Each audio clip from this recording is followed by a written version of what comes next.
G'day everybody, welcome back to another episode of Crafted by Tim. Today, I'm going to be doing a minor little modification to a new toy that I got. This thing.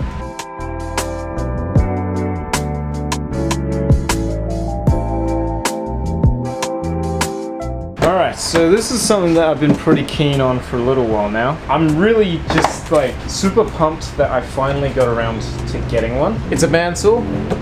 And this makes the fourth bandsaw for the workshop. That one over there doesn't even run. I don't even think it has a motor. And the other two bandsaws that are in here, they're both for wood. One's for like ripping down firewood, and then the other one's for a little bit more fine stuff. But this one is for metal. I'm gonna be making a little table for it. Oh, but Tim, you could probably just buy one, can't you? Truth be told, yeah, I could buy one, but I just spent $600 on a portable bandsaw. I don't have another $300 to spend on getting a little table for it from America. So what I'm gonna try and do is I'm gonna try and make one for, let's say, under 15 bucks. Let's say I'll go for 15. Let's get started. So I'm gonna run down to my local steel supply. I need the actual platform that I'm gonna be cutting on, and then I'm gonna need some legs. So I'll show you what I get when I get back. So I just got back from the steel supply and I got a few things. First up, we have this massive steel plate, and it sits 24.5 centimeter diameter, somewhere around there. 5 centimeter angle line, and then we got some 30 mil angle line. And there's like 1.20 meters of that. Believe it or not, this is actually all scrap. This stuff ends up in their scrap bin, so you can pick it up for real cheap. All of this here, I paid $8. So we still got, wow, I'm bad at maths.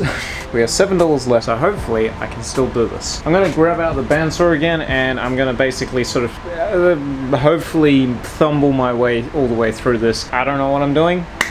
I'm having fun. That's what I'm doing.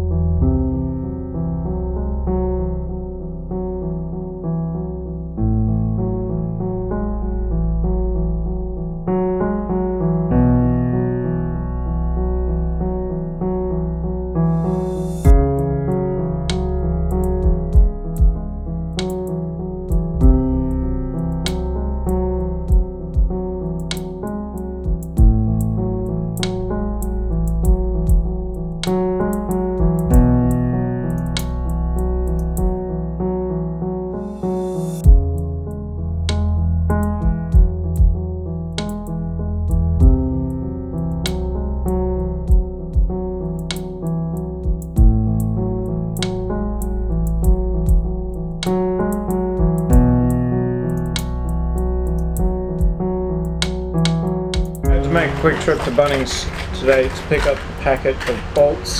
These are M6 by 25, they're countersunk ones, so they will fit in those two holes just here.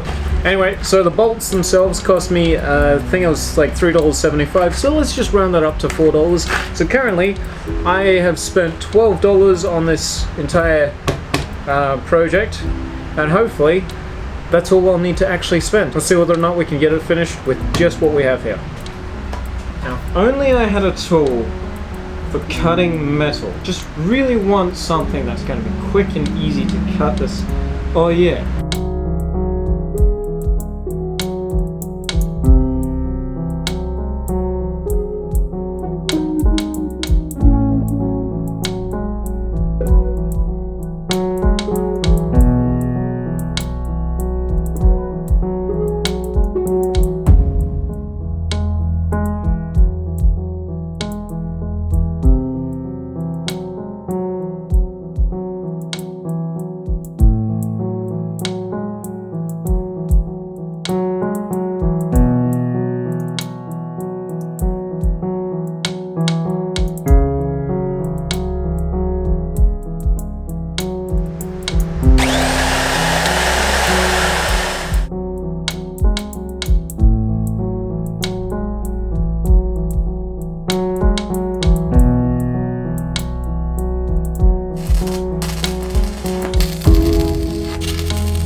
So we got it to work. It's standing, it's reasonably stable. It does wobble a bit, but for the most part it's pretty stable. Right? Wrong. So I had to attach this piece of angle iron on the back. This is some more of that 50mm, same stuff that we used at the top here. There's too much weight right at the back and it basically wants to tip over backwards. So what I'm going to do is I'm going to weld that onto here. We'll be able to take off these clamps. It was a good way to experiment how much I actually needed to attach to the back of this for it to become stable. So I gotta say, it doesn't really look the best, but if it functions, it functions. Taking the saw off, really easy, takes maybe a minute at most. Putting the saw back on takes about half an hour. I wish I was joking.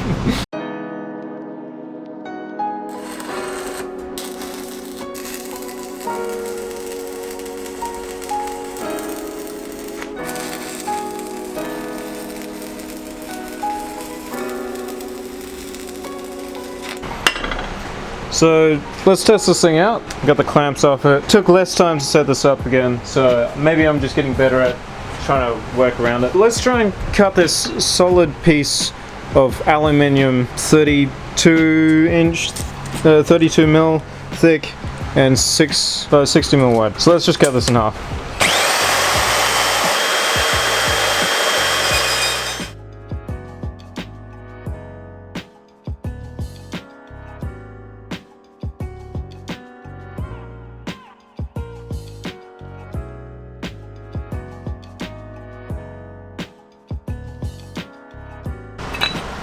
So it's a reasonably straight cut. It's not perfect. Also, quench plates. So now I might be able to start doing D2 again. And whilst I was walking through Kmart, I saw this tiny little light. It's a little clamp light, which I thought immediately I should get one of these to replace the little light that I made for the grinder, because although it works, it's not great, so why not upgrade to something significantly better. So I've gone over budget by about $9, because those things are only like $12 and I've already spent $12, but you know what, it's a nice little splash that I think I can afford this one.